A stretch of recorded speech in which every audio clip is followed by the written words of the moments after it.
Who ever make a mistake so big it shatters everything? Yeah, that's me.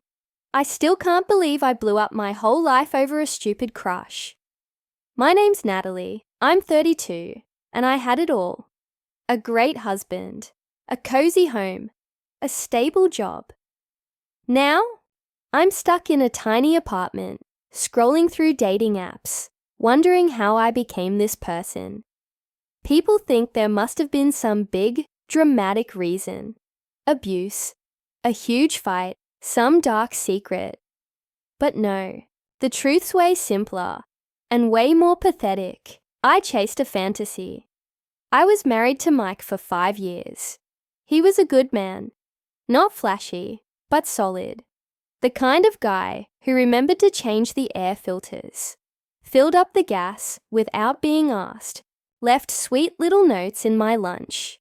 We had inside jokes, Sunday morning coffee rituals, plans for kids, and a bigger house. It wasn't thrilling, but it was steady. It was good.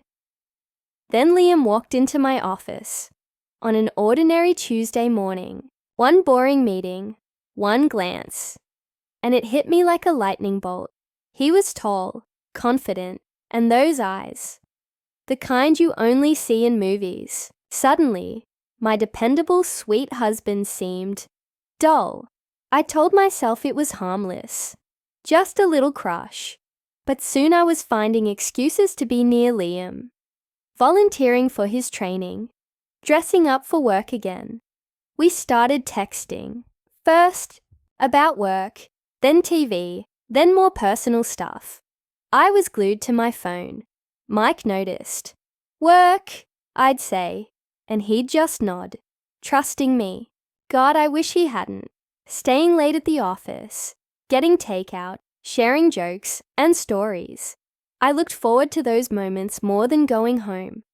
I wasn't cheating, not physically, but emotionally, yeah, I was already gone. Mike's little habits started irritating me. The stories I used to share with him, I saved them for Liam. Brick by brick, I built a wall between us. When Mike planned a surprise anniversary trip, I should have been thrilled. Instead, all I could think about was Liam. Then came the company party.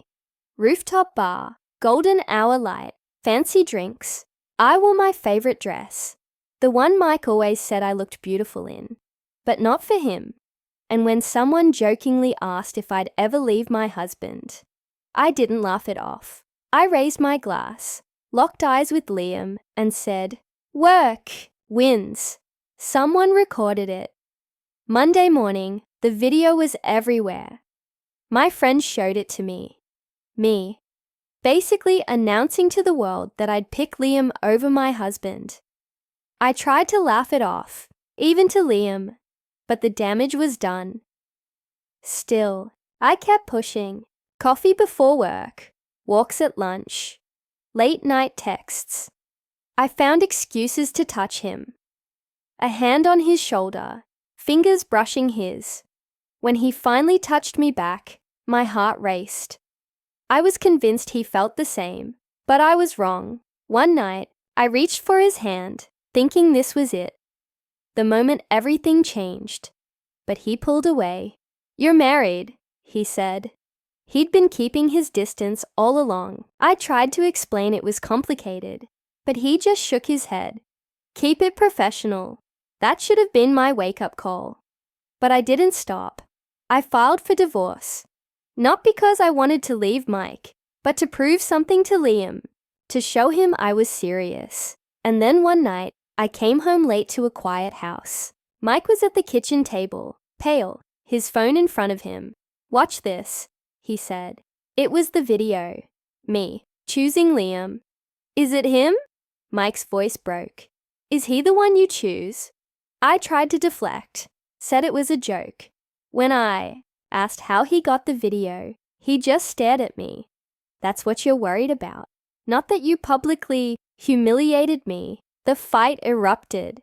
Mike demanded the truth. How long had I been seeing him? Did I want a divorce? I got defensive, panicked. "Choose," he said.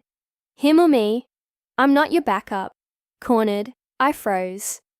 I wasn't ready to let go of Liam, but the thought of losing Mike, that terrified me. I can't just decide, I stammered.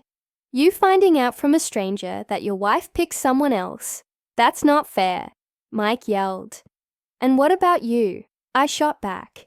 You checked out while I was trying to figure out what I did wrong. I grabbed my keys and slammed the door, driving straight to Liam's. By the time I got there, it was nearly midnight. My mascara streaked and my heart pounding. When he opened the door, wearing sweatpants and an old t-shirt so different from the polished office version of him, his face shifted from confusion to dread. Natalie, what are you doing here? No invite inside, just him standing in the doorway, hand on the knob. Mike found out, I blurted, about the video, about us. But we have this connection, don't we? He sighed, his face full of regret. Natalie, I enjoyed working with you, but it was just friendship. I would never get involved with a married woman. But I might not be married much longer, I whispered, desperate. He looked at me with pity. You're projecting, he said gently. I never meant to give you the impression I wanted anything more. I left numb. Marriage over. Rejection complete. I spent the night in a hotel, too ashamed to face Mike, and too heartbroken to believe Liam. Work was hell. Liam transferred to another project. 3 weeks later, I was fired. They offered severance, told me to clean out my desk. Back home, Mike had already hired a lawyer. You gave up, I accused. Months of emotional desertion, he replied. And then you publicly chose someone else.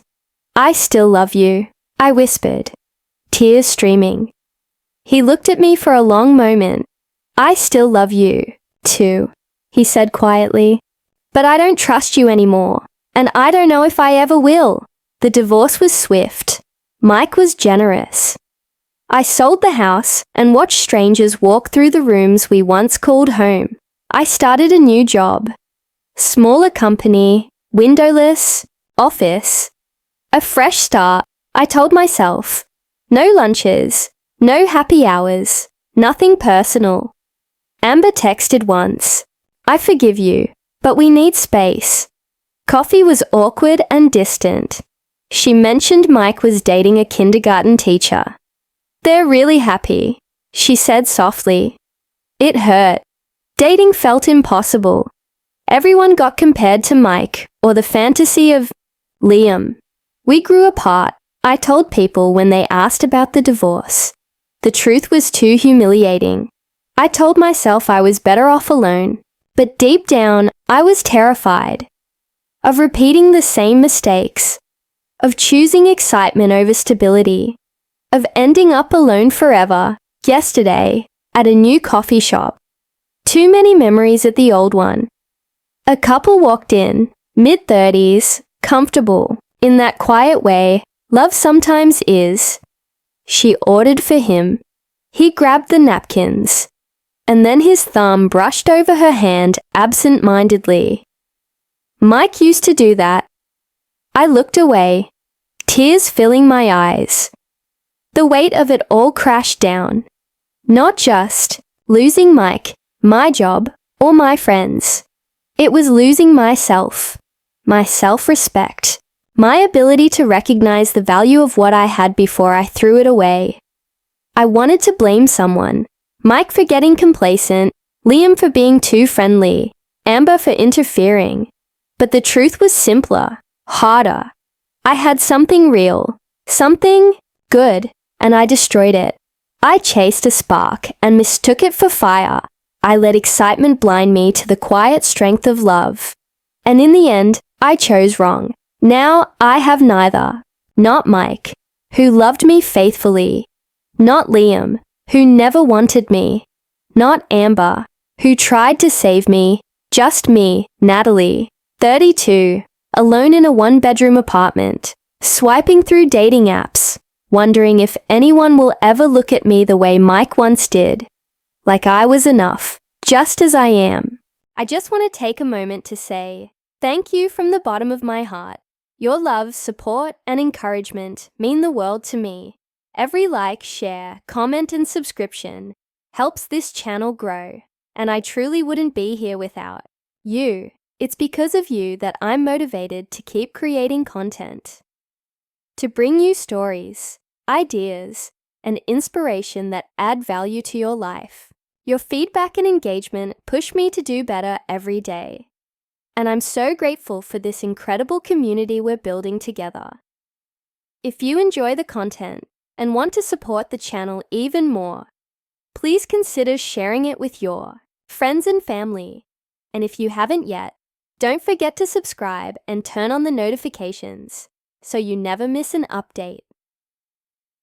Thank you once again for being a part of this journey. You're amazing, and I appreciate you more than words can express.